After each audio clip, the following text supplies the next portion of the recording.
Hello అందరికీ welcome back to my channel. ఇవాల్టి special సింపుల్స్ tomato కొత్తిమీర చట్నీ చాలామందికి తెలిసే ఉంటుంది. తెలియని వాళ్ళు చూసి నచ్చినట్లయితే లైక్ చేయండి. ముందుగా అయితే పచ్చిమిర్చిని ఫ్రై చేసుకుని పక్క పెట్టుకొని తర్వాత అదే ప్యాన్లో ఆయిల్ వేసుకొని నువ్వులు, మెంతులు, జీలకర్ర అవి కూడా రోస్ట్ చేసుకొని పక్క పెట్టుకోవాలి.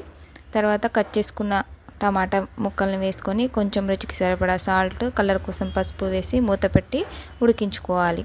టమాటా ముక్కల్ని ఒక 5 మినిట్స్ ఉడికించుకున్న తర్వాత ముందుగా క్లీన్ చేసి పెట్టుకున్న కొత్తిమీర ఒక కప్పు, పుదీనా ఒక కప్పు వేసుకొని మూత పెట్టి ఇవి కూడా ఒక 5 మినిట్స్ ఉడికించుకోవాలి.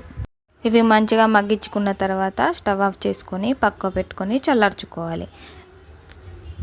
ఆ తర్వాత ముందుగా వేయించి పెట్టుకున్న పచ్చిమిర్చిని ఒక మిక్సీ జారీలో వేసుకొని నువ్వులు, జీలకర్ర, మెంతులు మనం రోస్ట్ చేసి పెట్టుకున్న అవి కూడా వేసుకొని వెల్లుల్లి వేసుకొని మిక్సీ పట్టుకోవాలి. అది మిక్సీ పట్టుకున్న తర్వాత ఉడికించి పెట్టుకున్న టమాటా ముక్కలు వేసుకొని బరకగా మిక్సీ పట్టి పక్కకు పెట్టుకోవాలి. తాలింపు కోసం అయితే స్టవ్ మీద ప్యాన్ పెట్టుకొని ఆయిల్ వేసుకొని 1/2 స్పూన్ జీలకర్ర, 1/2 స్పూన్ ఆవాలు వేసుకొని అవి చిట్లేదాకా ఉంచుకొని కరివేపాకు వేసుకొని కొంచెం పసుపు వేసుకొని మిక్సీ పట్టుకున్న టమాటా చట్నీ వేసుకొని మొత్తం మిక్స్ అయ్యేలా కలుపుకోవాలి. అంతే అండి, సింపుల్గా అయిపోతుంది. వీడియో నచ్చినట్లయితే లైక్ చేసి సబ్స్క్రైబ్ చేసుకొని సపోర్ట్ చేయండి.